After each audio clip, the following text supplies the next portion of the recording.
जगन्नाथपुरी आप दर्शन करने गए होंगे, बाबा थे, क्या नाम थे उनके? माधवदास जी। माधवदास जी, बड़े सिद्ध महापुरुष थे। तो अतिसार हो गया, वो जो रुकते ही नहीं थे, शौच रुकता नहीं था, पेट में ऐसा पानी हो गया। तो 10-5 बार तो जंगल गए, लौटे, फिर लेके चलने की सामर्थ्य नहीं रही, गिर पड़े। सड़ाएं आ रही है, मक्खी में रख रहे हैं, लोग दर्शन करें, अरे राम राम राम राम राम राम, अरे कोई बाबा देखो कहाँ लगो, किसी ने छुआ तक नहीं। जगन्नाथ भगवान स्वयं एक बालक का रूप बनाकर आते हैं, बाबा को उठाते हैं, वस्त्र बदलते हैं, स्नान कराते हैं, वस्त्र धो के सुखा के पहनाते हैं। और जगन्नाथ जी को भोग लगता था, अपने भोग की खिचड़ी लाकर बाबा को खिलाते हैं।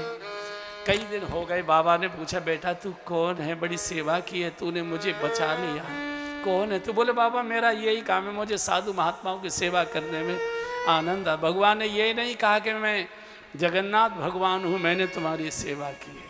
माँ कभी डिंडोरा नहीं पीटती कि मैं अपने बच्चों की टट्टी पेशाब करती हूँ, वो तो स्वाभाविक है, माँ का ये तो दायित्व है।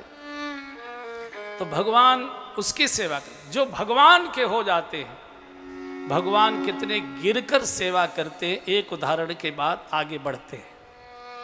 महाभारत के युद्ध की घोषणा हो गई, कुरुक्षेत्र की ओर सेनाएं जाने लगे। तो भगवान से सहायता मांगने के लिए दुर्योधन और अर्जुन दोनों द्वारिका गए। दुर्योधन पहले पहुंच गया।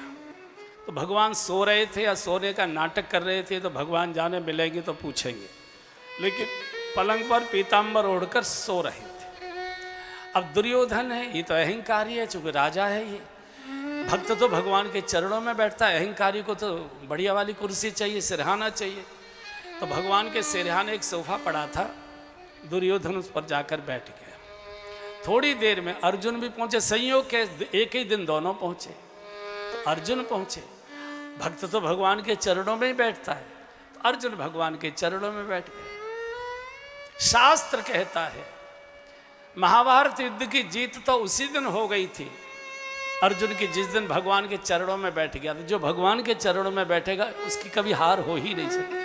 और वैसे भी जब आदमी सोकर उठता है तो सब पहले चद्दर उठाता है तो पैरों की ओर निगाह जाती है। तो भगवान जब जागे तो सामने अर्जुन, अरे अर्जुन पार्थ कब आए? बोले प्रभु अभी आया।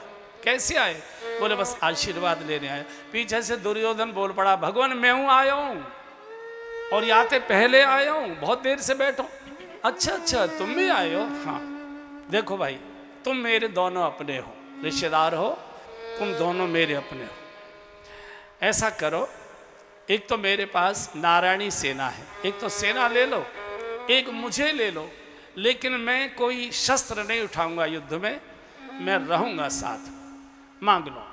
और मांगने का अधिकार पहले अर्जुन का है, क्योंकि जब कोई चीज़ बांटी जाती है तो सबसे पहले बच्चों को दी जाती है, बड़ों को बाद में दी जाती है। तो अर्जुन छोटा है, मांगने का अधिकार इसको। अब दुर्योधन डर रहा है कि कहीं सेना ना मांग ले। बोल अर्जुन मेरे पास दो चीजें, एक मांग ले। बोले प्रभु मुझे आप चाहिए, मैं युद्ध नहीं करूंगा। युद्ध नहीं करोगे कोई बात नहीं, मेरे पास बैठे तो रहोगे, मेरा तो उसी से कल्याण हो जाएगा। बोले नहीं मैं खाली नहीं किसी की रोटी खाता, तेरा रथ हाँक दूंगा। अरे अर्जुन तो नाच गया, नाचने का। अब तो मुझे कोई हरा ही नहीं सकेगा। जिसके रथ की डोर भगवान द्वारिकानाथ ले लें अपने हाथ में, उसको कौन हरा पाएगा? जीत मेरी हो गई। युद्ध तो अर्जुन उसी दिन जीत गया था जिस दिन भगवान को मांग लिया था। दुर्योधन तो सेना लेकर बड़ा, मूर्खों को विनाश काले विपरीत बुद्धि, या नचकैया का नाच नचाया जाएगा तो युद्ध में तो सेना चाहिए। लेकिन उसको मालूम नहीं था अर्जुन उसी दिन युद्ध जीत गया था। कुरुक्षेत्र के मैदान में तो केवल प्रदर्शन हुआ है युद्ध का, जीत तो उसी दिन हो गई थी जब अर्जुन ने भगवान को मांग लिया। एक दिन भगवान ने पूछा, क्यों रे अर्जुन तुझे युद्ध नहीं जीतना था क्या? बोले क्यों नहीं जीतना था? बोले भले आदमी सेना लेनी चाहिए थी, मुझ निहत्तों को लेकर तू क्या चाहता था? तुझे युद्ध नहीं जीतना था क्या?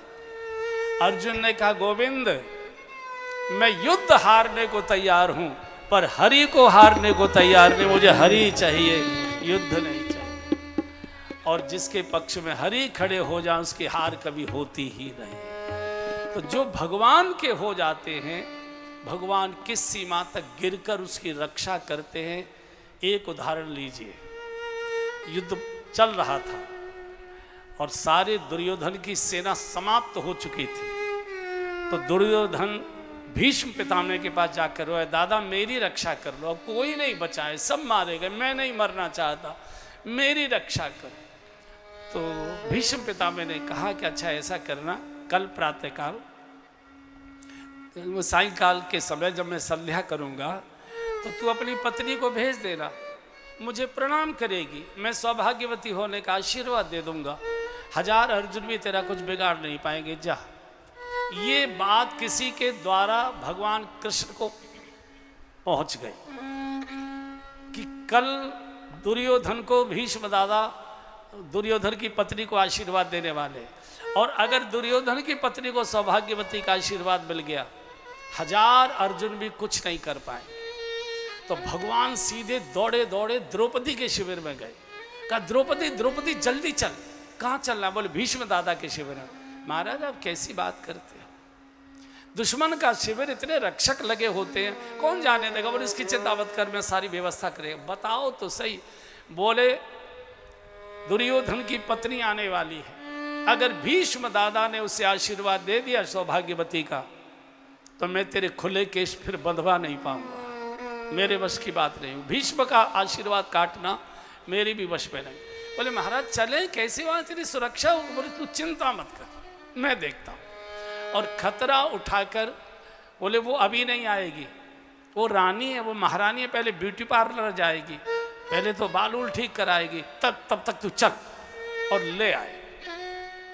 भीष्म का कुटिया, संध्या का समय, संध्या कर रहे थे, ऐसे बैठे थे। द्रौपदी को खड़ा कर दिया बाहर और कहा सुन, अंदर प्रवेश करना, जब तक 5 बार तू प्रणाम न कर ले तब तक अपना परिचय नहीं देना। तो द्रौपदी अपने जो सैंडल थे वो कुटिया के बाहर उतार कर अंदर प्रवेश करके भीष्म आसन पर नेत्र बंद किए बैठे थे। भगवान ने सोचा इसी समय अगर कौरव परिवार के लोग आ गए तो अपने सैंडल तो और कम करो, तेज आइए ना, कम करो। वो अपने सैंडल उतार गए और कह दिया था 5 बार प्रणाम करना तब परिचय देना। तो भगवान को लगा कि इसी बीच कौरव परिवार का भी कोई आ गया तो सैंडल पहचान लेगा, बड़ी बवंडर मच जाएगा।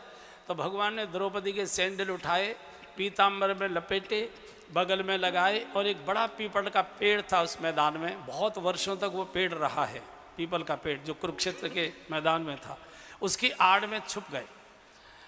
जैसे ही भीष्म पितामह ने कहा ओम शांति शांति, तीसरी बार शाही बोल पाए थे, द्रौपदी ने माथा टेका, नेत्र बंद ने, भीष्म थोड़ा कम करो। तो दादा श्री, कोई बात नहीं है, अच्छा कोई बात नहीं, कोई बात नहीं, आ रही, अब आ गई। दादा श्री चरणों में प्रणाम करती हूँ, सौभाग्यवती भव। फिर इसने दूसरी बार दादा श्री चरणों में प्रणाम करती, बोले सौभाग्यवती रहो। इसने तीसरी बार का दादा श्री चरणों में प्रणाम, अरे भाई बोल तो दिया सौभाग्यवती भव, कितनी बार बुलवाओगे। इसने चौथी बार का दादा श्री, अरे भाई सौभाग्यवती रहो। इसने 5वीं बार जब कहा दादा श्री चरणों में प्रणाम करते हो, भीष्म केवल सौभाग्य शब्द बोल पाए थे। भीष्म का माथा ठनक गया कि 5 बार प्रणाम करने वाली कौन आ गई। द्रौपदी दुर्योधन की पत्नी तो इतनी अहंकारिणी है कि वो एक बार भी मुश्किल से करती, 5 बार हो न हो ये पांचाली हो सकती है। अभी नेत्र नहीं खोले, भीष्म ने बंद नेत्र से पूछा बेटी परिचय दो, कौन हो।